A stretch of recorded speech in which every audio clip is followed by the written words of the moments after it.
Let me take this moment to wholeheartedly congratulate each and every one of you today. You graduated. You did it. You made it. Congratulations to you. And you did it all by yourselves. Nobody helped you.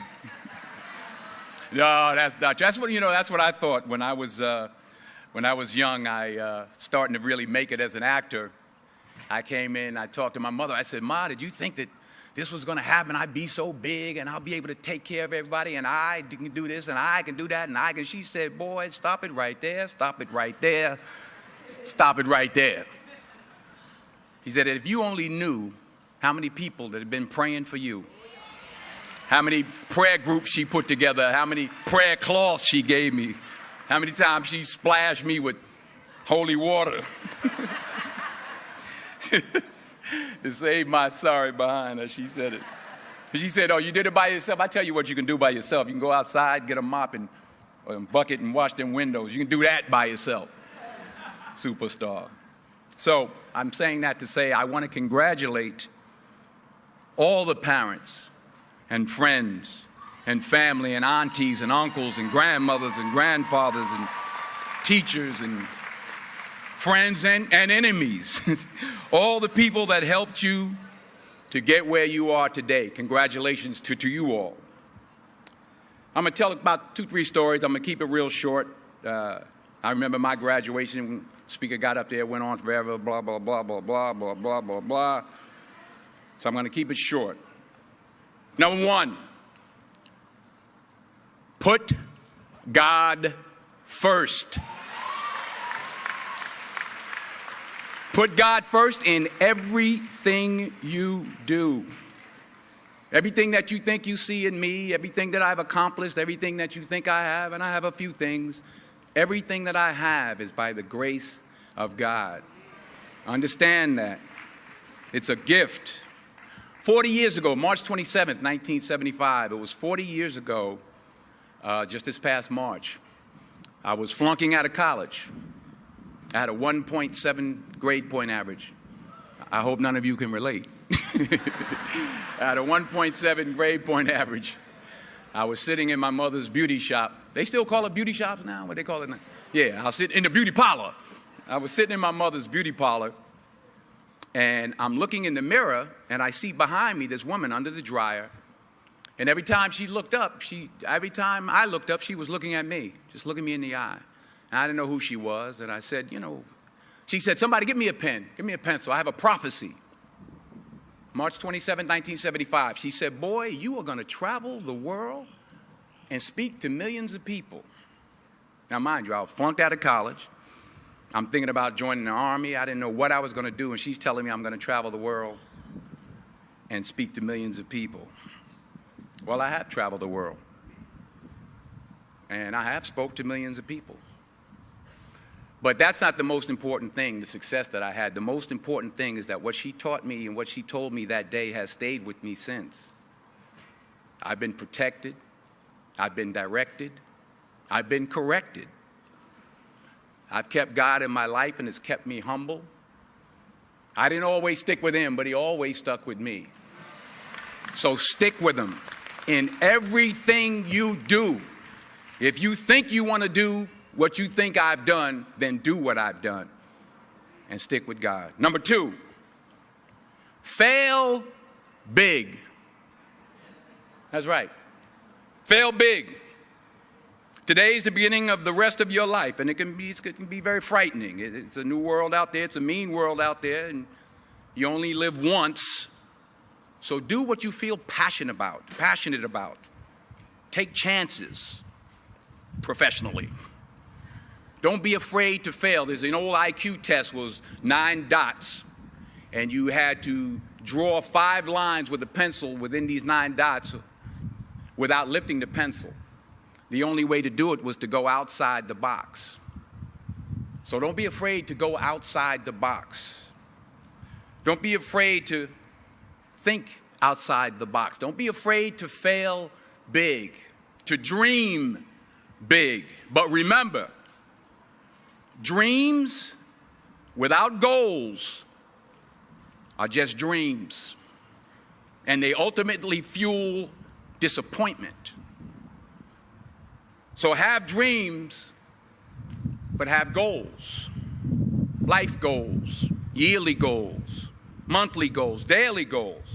I try to give myself a goal every day. Sometimes it's just to not curse somebody out. Simple goals, but have goals. And understand that to achieve these goals, you must apply discipline and consistency. In order to achieve your goals, you must apply discipline, which you have already done, and consistency every day, not just on Tuesday and miss a few days. You have to work at it every day. You have to plan every day. You've heard the saying, we don't plan to fail, we fail to plan. Hard work works. Working really hard is what successful people do. And in this text, tweet, twerk world that you've grown up in, remember, just because you're doing a lot more doesn't mean you're getting a lot more done. Remember that. Just because you're doing a lot more doesn't mean you're getting a lot more done. Don't confuse movement with progress. My mother told me, she said, yeah, because you can run in place all the time and never get anywhere. So continue to strive, continue to have goals, continue to progress. Number 3, you'll never see a U-Haul behind a hearse. I'll say it again.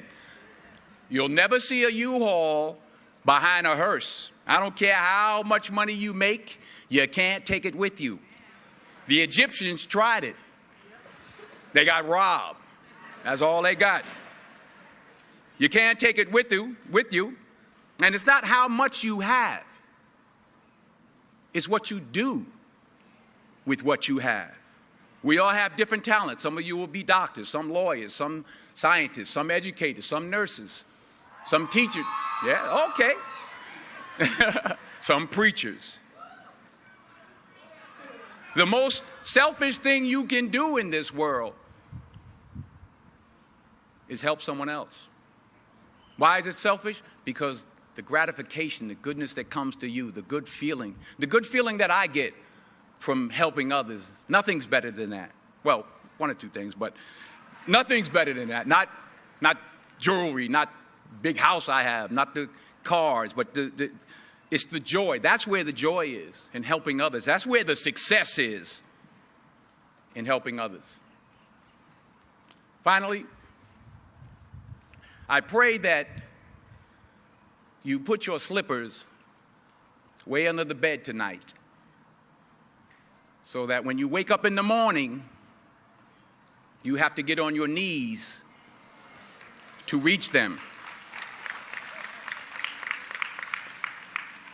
And while you're down there, say thank you for grace.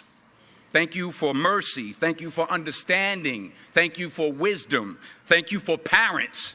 Thank you for love. Thank you for kindness. Thank you for humility. Thank you for peace. Thank you for prosperity. Say thank you in advance for what's already yours. It's how I live my life. That's why I am, one of the reasons why I am today. Say thank you in advance for what is already yours. True desire in the heart for anything good is God's proof to you, sent beforehand to indicate that it's yours already. I'll say it again. True desire in the heart, that itch that you have, whatever it is you want to do, that thing that you want to do to help others and to grow and to make money, that desire, that itch, that's God's proof to you, sent beforehand already to indicate that it's yours. And anything you want good, you can have. So claim it. Work hard to get it. When you get it, reach back. Pull someone else up. each one, teach one.